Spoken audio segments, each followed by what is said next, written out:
Nike Ardilla. Kisah perjalanan sang Ratu Rock Indonesia. Nike Ardilla dikenal sebagai penyanyi Indonesia yang paling populer di zamannya. Ia bahkan dijuluki sebagai Ratu Rock Indonesia semasa hidupnya. Uniknya pada awal karirnya, ia bukanlah penyanyi dengan genre rock. Lagu dan album musik Nike Ardilla laris manis jutaan kopi seiring dengan naiknya popularitasnya. Namun di tengah popularitasnya sebagai penyanyi, ia meninggal dunia dalam usia muda yakni 19 tahun dalam sebuah kecelakaan. Wanita yang bernama lengkap Raden Rara Nike Ratnadila Kusnadi atau yang dikenal dengan nama Nike Ardilla ini, lahir di Bandung, Jawa Barat, 27 Desember 1975 dari pasangan R. Edi Kusnadi dan Nining Ningsihrat. Nike Ardilla sejak kecil sudah mengawali karir dengan mengikuti berbagai festival menyanyi di Bandung. Bakatnya dalam menyanyi kemudian ditemukan oleh produser musik Dedi Dores. Dan karir musiknya di dunia hiburan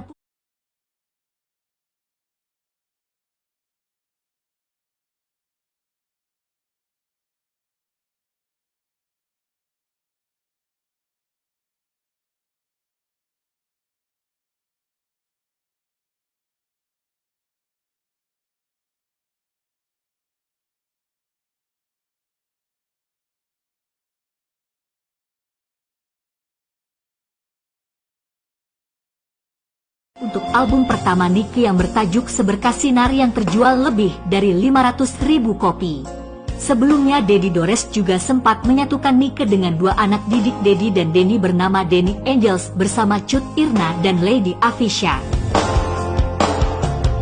Tahun berikutnya Nike merilis album keduanya yang bertajuk Bintang Kehidupan yang mendapatkan sambutan luar biasa dan terjual dengan angka yang fantastis yaitu 2 juta unit.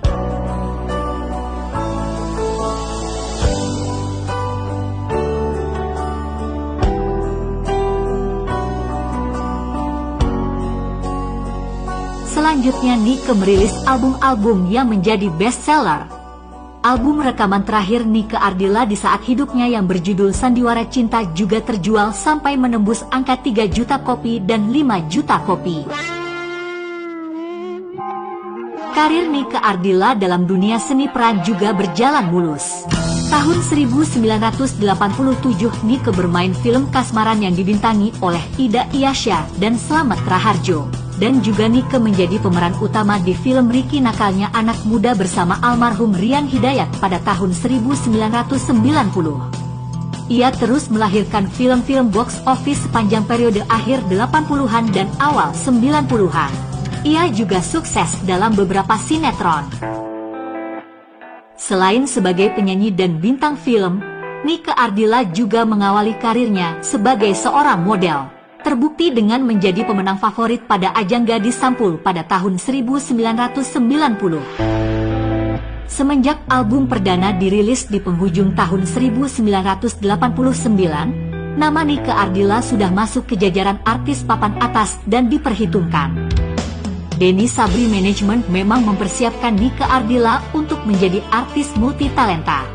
Awal pembentukan Nike Ardilla menjadi artis memang disiapkan untuk menggantikan Cut Irna yang terkenal sebagai model, Mariam Belina sebagai bintang film papan atas, dan diva rock tahun 80-an Nicky Astria.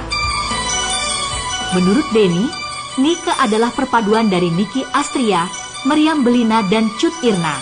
Bahkan sebelum album perdana sukses di pasaran, Nike sudah dilibatkan dalam produksi beberapa film box office di zamannya dan kegiatan yang berhubungan dengan modeling dan show di daerah-daerah dari Aceh sampai Papua. Tahun 1990-an adalah awal dominasi Nike Ardilla di dunia entertainment sehubungan dengan sukses secara komersil album Bintang Kehidupan yang terjual 2 juta unit. Dilanjutkan dengan terpilihnya Nike Ardilla sebagai gadis sampul favorit di ajang model yang sangat bergengsi. Jadwal konser tiap tahun penuh, tampil di acara-acara selebriti dan award show, membintangi puluhan film box office, bintang iklan, cover majalah, dan lain-lain. Bahkan ketika artis-artis film Indonesia banyak yang terjun ke dunia sinetron, nama Nike Ardilla masih menjadi jaminan rating tinggi untuk sinetron yang banyak ditonton oleh pemirsa. Dominasi di industri musik membuat banyak penyanyi yang mencoba mengikuti jejak karirnya terpaksa hanya bisa menjadi underdog, dan Nike tetaplah di depan. Penghargaan di industri musik untuk kategori album terlaris selalu dimenangkannya. Seorang Nicky Astria dan Anggun pun pada saat itu tidak bisa berkutik dibuatnya. Bahkan album terlaris sepanjang sejarah bermusik Anggun Tua-Tua Keladi dikalahkan di ajang BASF Awards tahun 1990 untuk kategori Best Selling Album yang dimenangkan Nike Ardilla untuk album Bintang Kehidupan. Nike Ardilla dalam dunia tarik suara dan seni peran selalu diapresiasi banyak orang. Di ajang internasional pun, Nike pernah mewakili Indonesia di Asia Song Festival tahun 1991 di Shanghai, China. Ia meraih juara sebagai penyanyi pop terbaik se-Asia pada usia 15 tahun. Tidak hanya sampai di musik saja, di mana konser dan album Nike laris manis, industri film tanah air pun tidak mau ketinggalan menggunakannya sebagai pemeran utama di film-filmnya. Puluhan film box office dihasilkan Nike. Bahkan film daerah paling laris berjudul Kabayan yang dibintangi Paramita Rusady sebagai tokoh wanita utamanya digantikan oleh Nike Ardilla. Itu bukti dominasi dan betapa populernya Nike Ardilla. Bahkan di sinetron dengan rating tinggi arahan sutradara Putu Wijaya, Nike tampil hanya sebagai bintang tamu di 2 episode sinetron berjudul None, di mana justru Nike adalah pemeran utamanya. Puluhan iklan pun telah dihasilkannya. Melihat tersebut maka pantaslah dominasi Nike tidak terbantahkan. Dominasi tak terkalahkan bukan hanya dalam ranah persaingan di musik, film, dan model saja, tapi Nike Ardilla merupakan artis yang mendominasi majalah, tabloid, dan koran gosip saat itu. Ketika artis-artis seangkatannya ingin mengikuti jejak langkah suksesnya, mungkin nama Nike tetap menjadi jaminan berita laku.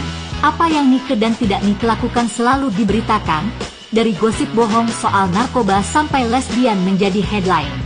Tapi tidak seputar itu saja, prestasinya pun tetap menjadi bahan pembicaraan media-media saat itu. Sebagai penyanyi rock Indonesia, ia dijuluki sebagai Ratu Rock Indonesia atau Queen of Indonesian Rock atau Lady Rocker Indonesia. Nike Ardilla merupakan penyanyi, bintang film, model, bintang iklan, dan seniman paling sukses di semua bidang entertainment. Dan di Indonesia pada saat itu, belum ada orang lain yang sukses di semua bidang entertainment. Walau karir Nike Ardilla secara harfiah terbilang singkat dari tahun 1989 sampai tahun 1995, hanya 6 tahun. Tapi dalam waktu singkat tersebut karir Nike Ardilla begitu cemerlang.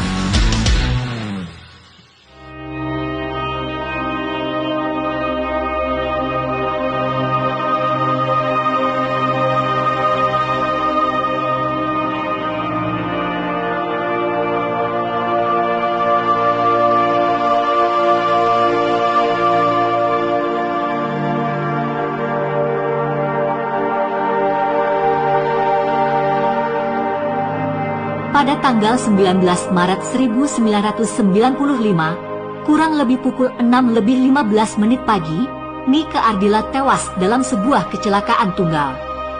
Mobil Honda Civic berwarna biru metalik berplat D27AK menabrak pagar beton bak sampah di Jalan R.E. Marta Dinata. Diperkirakan Nike tewas seketika, tetapi saksi yang berada di sekitar lokasi kecelakaan menuturkan Nike belum meninggal saat kejadian, baru dalam perjalanan ke rumah sakit Nike meninggal. Nike mengalami luka parah di kepala dan memar-memar di bagian dadanya. Nike yang saat itu bersama manajernya Sofiatun, baru saja kembali dari diskotik Polo. Isu-isu negatif seputar kematiannya pun berkembang. Di antaranya menyebutkan bahwa Nike mengendarai mobil dengan keadaan mabuk. Tapi kemudian kabar itu dibantah keras oleh pihak keluarga dan saksi kunci kecelakaan. Sofiatun mengatakan Nike hanya meminum orange juice, dan hasil visum polisi menyebutkan tidak menemukan kadar alkohol dalam tubuh Nike. Menurut Sofiatun yang bersama Nike berada di mobil itu, dalam perjalanan pulang Nike mengendarai mobil itu dengan tidak menggunakan sabuk pengaman. Mobil Nike berusaha menyalip mobil berwarna merah di depannya yang berjalan sangat pelan. Namun ketika menyalip, dari arah berlawanan muncul mobil TAF melaju kencang. Nike langsung menghindari mobil TAF tersebut dan membanting setir terlalu ke kiri sehingga menabrak sebuah pohon dan langsung terpental menabrak pagar beton bak sampah di Jalan R.E. Marta Dinata, Bandung. Dan Nike menghembuskan nafasnya yang terakhir. Ada kesimpang siuran tentang waktu kematian Nike Ardilla. Menurut saksi kejadian terjadi pukul 3 pagi, tapi saksi lain mengatakan bahwa kecelakaan itu terjadi pukul 5:45 pagi hari. Laporan resmi mengatakan bahwa waktu kejadian adalah pukul 6:15 pagi. Nike Ardilla dimakamkan pada sore itu juga, diantar oleh ribuan penggemarnya beserta para artis ibu kota. Kematiannya menghebohkan dunia hiburan Indonesia, ditangisi para fans yang sampai beberapa hari setelah kematiannya masih setia berada di kediaman Nike Ardilla.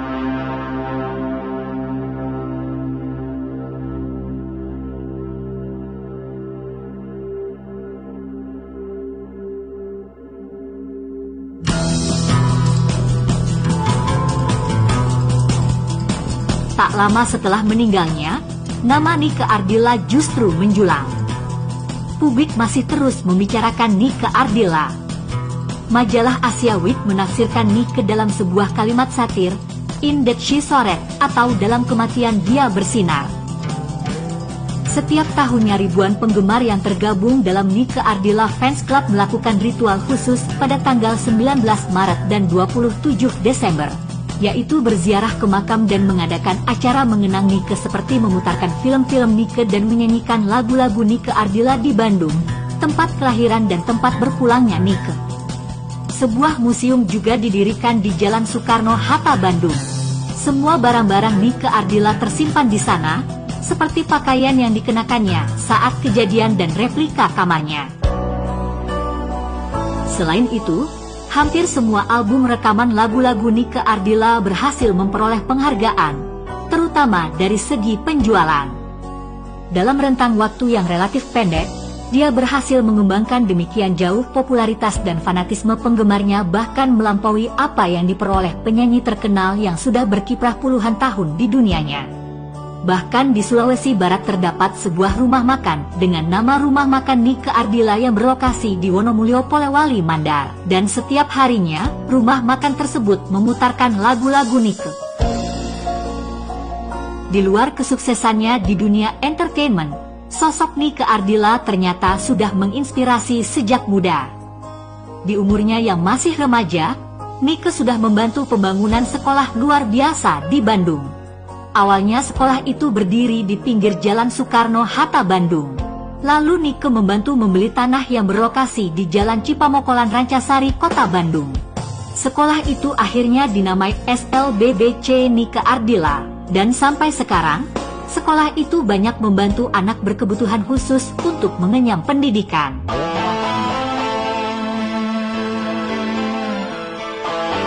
Selama sejarah entertainment Indonesia ada, hanya Nike Ardilla artis satu-satunya yang mendapatkan penghormatan paling tinggi dari penggemarnya, di mana setiap tanggal kelahiran dan kematiannya selalu diperingati. Boleh dikatakan hanya Nike Ardilla artis dengan pengaruh besar di industri hiburan Indonesia bahkan Asia.